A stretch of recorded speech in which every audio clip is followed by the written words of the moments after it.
Hey guys, what's going on? It's Mike from Former. I'm here to help you guys get your first engineering job. Today, I'm going to give you guys some general tips and tricks as an engineering student for how to get your first job. Let's get into it. Let's stay professional. Let's rock.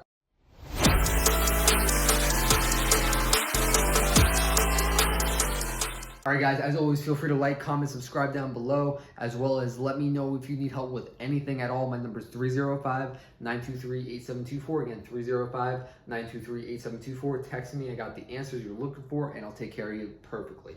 Let's go ahead and get into this video. I have a few tips and tricks for you guys. There's a few general things that kind of hit me over the last few weeks as well as during my career. So I just wanted to run these by you guys because this is super critical. You need to take notes and you need to figure out when you're going to be applying these situations. It's good to constantly personally develop because you might apply this now. You might want to watch this again in another few weeks, and you might apply it differently for a different situation.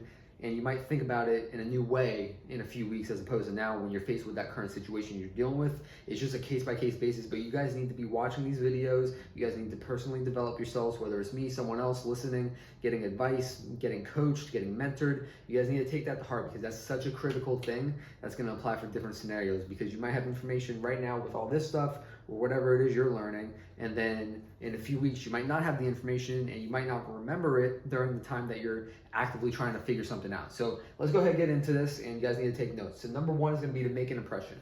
I have two things about this. Number one is you want to make a good first impression, but also you want to make a good lasting impression.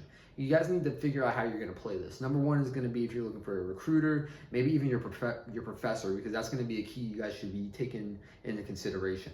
So with your professor, you might want to build a long-lasting relationship as well as a good first impression, but the first impression can be a little bit more general because you're going to outshine everyone else without a long-lasting relationship. I would be looking for their birthday, figuring out when that is, figuring out different things that they like. If they have kids, maybe if you can manage to figure out their kid's birthday without being too creepy. But that's a good thing too, because you never know. You can leave something on their desk. You can do X, Y, and Z. You can brainstorm some things. You can make a LinkedIn post. There's so much to do, but the goal here is number one for a first impression and long-lasting impression. But you guys need to define how that's going to be for you, because it is going to be unique per person.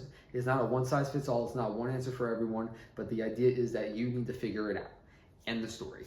All right, the next point we have here is for ask for forgiveness later. I have a few little bit contradictory points here, but for different situations. So ask for forgiveness later. If you're nervous about something and you don't know, I would suggest just taking the action for it and figuring out whatever it is. If you're nervous to go talk to a professor, whether or not you should send this or do that and this, it's better to ask for forgiveness later, because odds are if you ask and they say no, then you might just not be in a good position, or you might have lost an opportunity because of you needing to ask or make sure things are good. Whereas if you just did whatever it is that you're trying to do or sent whatever it is you're trying to send, then that might just be okay, and you might get an opportunity because of it, because you're showing initiative, which is a little bit different, which is why you should just ask for forgiveness later for some situations, okay?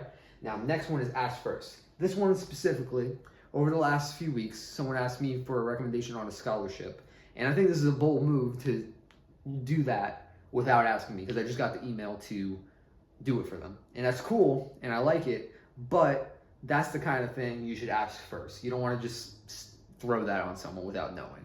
So that's something that you can ask first for, because you definitely want to make sure you ask first for that type of situation or a recommendation letter, because then it's just not personalized, it's not real, you're not building a connection. That's not the professional way to do things. All right, next one is always assume safe. Now, this is going to be a little bit different than ask for forgiveness, but you always want to assume safe. If you go to someone's house, don't just assume that you can do whatever you want. Always say, okay, is it okay if I get a drink of water, or, you know, like different things like that.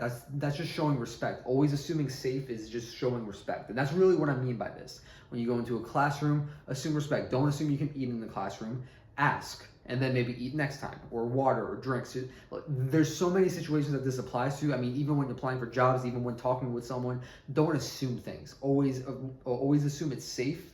Like, take the safe route, but then ask, and then that's just showing you're respectful. Because so many people, like, there's so many students. You guys will be surprised at the competition you're facing, whether it's resume videos we talk about and people not having good punctuation and grammar, versus this situation where people aren't respectful.